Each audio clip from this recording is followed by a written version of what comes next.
Ladies and gentlemen, my name is Kinda Gaming and welcome to the second StarFIeld video where I talk about the best setting for the game. But before you watch this video, check out my StarFIeld trailer analysis video where I confirm the location of StarFIeld. And make sure to watch the video until the very end. It's the last detail that confirms that the game takes place in our solar system. This video talks about why the solar system is the best setting for the game. But before I get into that, let me debunk a theory that people have came up with that just really makes absolutely no sense. The theory states that StarFIeld will take place on a planet. To begin with, the game would not be called StarFIeld if it were to take place on only one planet. It would be called PlanetFIeld or something along those lines. And here's a post I found on Bethesda community site. The person is anonymous, but he has something pretty interesting to say, and I absolutely agree with what he has to say. And I quote, "My question is this. Bethesda Game Studios wants to try something new, something daring, instead of making those Elder Scrolls games and Fallout games everybody already wants. So they make a sci-fi Fallout? My point is that if this is a brand new IP, they're going to try to make something different. I think very different." End quote. And I absolutely agree. Meaning, if StarFIeld takes place on a single planet, that doesn't put it too far from their Fallout franchise. That game has all the sci-fi elements. Laser guns, robots, advanced armor. The only piece missing are flying ships. Oh wait, it actually does have that. Anyway, let's move on. I think StarFIeld will take place in our solar system. But not just one or two planets, but the entire system. I know that's a lot to expect, and I actually don't expect that. But there are hints that it just might. I already have a video with proof that shows StarFIeld will take place in our solar system. But here's why it might take place in our whole entire solar system and not just one or two planets. First of all, at the end of the teaser trailer, the camera jumps into light speed. How do I know that? Because it's scientifically accurate. And all of these sci-fi films and games use a very similar effect. Just take a look at the game No Man's Sky. When you go into light speed, the image becomes stretched out. Why do all the games and movies do that? As I said, because it's scientifically accurate. I have already explained this in my previous video, so I'll link that in the description below if you want to know the details. But that obviously proves that StarFIeld won't take part only on one planet, at least two planets. Otherwise, there would be no reason for lightspeed travel. The other reason that prompted me to create this concept is the name itself, StarFIeld. The phrase PlanetFIeld means on the surface of the planet and in the space surrounding the planet. Using the same logic and applied to the name StarFIeld means in the field of a star, hence my theory. Okay, now let me explain why our solar system would be the perfect setting for the game like StarFIeld. In our solar system, we have 4 solid surface planets and 4 gas giants, planets that have no solid surface and are generally composed of gaseous material.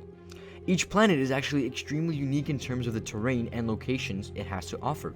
Let's talk about Mercury first. It is the closest planet to our sun and therefore the hottest. It is said that the temperatures on the surface could reach up to 400 degrees Celsius during the day and at night to drop as low as negative 150 degrees Celsius. If Bethesda stays scientifically accurate, which they should, then landing on Mercury will be interesting because you will only have so much time before you have to go. You might be wondering, why would I even want to land on that planet? It's probably completely barren.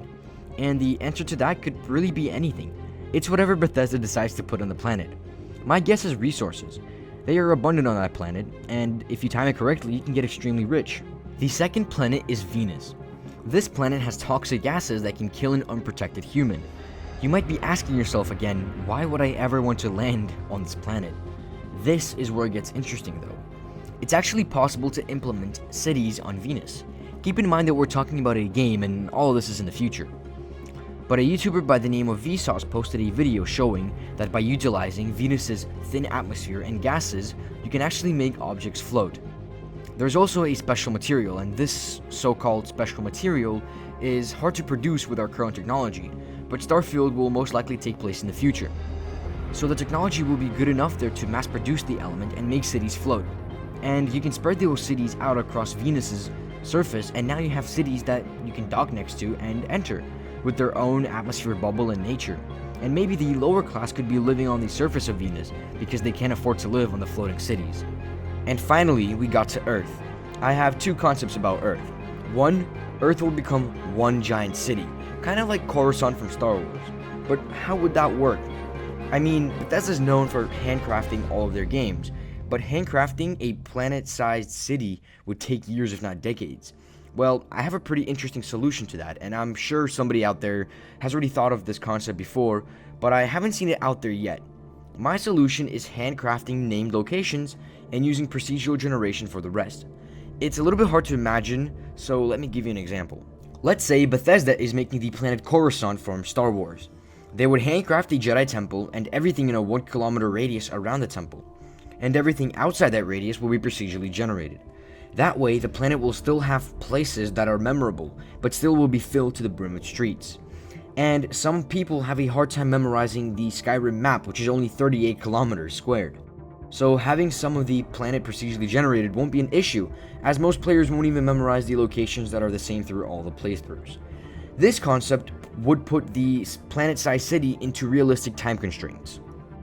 The second concept I have for Earth is having Earth completely trashed down and be a wasteland. The people took horrible care of the planet and trashed it so much that there are basically no natural resources left on the planet, and only the poorest of the poor, or outcasts, would live on the planet. And the planet would still use the same 1 kilometer radius system for locations. The way I see Mars implemented into the game is also in two ways. The first way is by having the planet to be an industrial planet. Just have small factory cities that just deplete the planet of the resources to build new cities around the solar system. If this is the case, then maybe Bethesda can implement a business building system into the game, kind of what Fallout has with the settlement building system. And the second way the planet can turn out is terraformed. If you're not familiar with the term terraforming, it basically means to change the planet's surface to be habitable for life. So make Mars a second Earth. And if that happens, then I see the richest of the rich live on Mars. If Earth is a massive city, then it means it's crowded, so the rich humans and aliens, if that's a thing in the game, might want to live on a terraformed Mars, where there is a lot of space to grow, fresh air, massive houses, and wildlife recreated from Earth. Both concepts for Mars would be fine. And finally, we get to the gas giants. But if there's no surface on the planets, you're probably wondering how would life thrive there? Orbiting cities. Take the floating cities idea from Venus and now put them in the orbit of planet, say Jupiter. Put 4 or 5 of those cities and now you have yourself a colony. The way these cities would harvest energy is probably through solar panels. But the more interesting way for the cities to harvest energy is to use the storms of the gas giants as energy. The most famous storm in history is probably the Jupiter's Big Red Spot. Yes, that's a massive storm that has been going on for 188 years now and is not planning on dying down anytime soon. That storm can fit 3 Earths in it and has wind speeds that reach up to 400 miles per hour. So putting some very durable windmills on the planet, or in the planet, could harvest a plethora of energy for those orbiting cities to run on. But the more interesting way of implementing cities on those giants is by putting them on the moons of the giants. And yes, I said moons as in plural. The smallest amount of moons held goes to Neptune, with still an astonishing 14 moons orbiting the planet. Jupiter has 67 confirmed moons, and Saturn has at least 150. Putting cities and civilizations on some of those would be just awesome. For example, let's look at the most famous moon after our moon, Europa. It is the planet that is completely covered in ice and is believed to have water underneath hundreds of kilometers of ice thanks to the thermal vents. Bethesda can put cities on the surface of the moon or deep underwater, where a lot of energy could be generated. Or maybe a secret faction can be deep underwater in Europa, and you have to discover them by exploring the planet. Put small colonies on 15 to 20 of those moons, and now it's fun to explore the gas giants. Just imagine how cool it would be if you looked up in the sky and half of it would be blocked by a massive gas giant like Jupiter. But I think the best part about having StarFIeld set in our solar system and having it accurate is that you would actually be able to see the solar system with your own eyes. Of course, it probably won't be exact, but it will be close enough. And I know this theory is pretty crazy and most likely won't happen, but it's still a good concept which might just happen one day.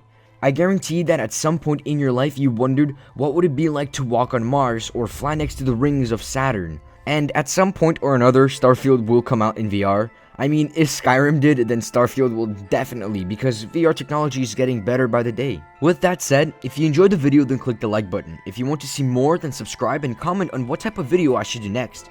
But before you leave, if you're an aspiring streamer and want to make your videos look professional and appealing, then click the link in the description below.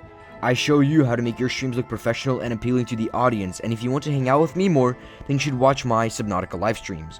Anyway guys, have a great day or night, and as always, I'll see you next video.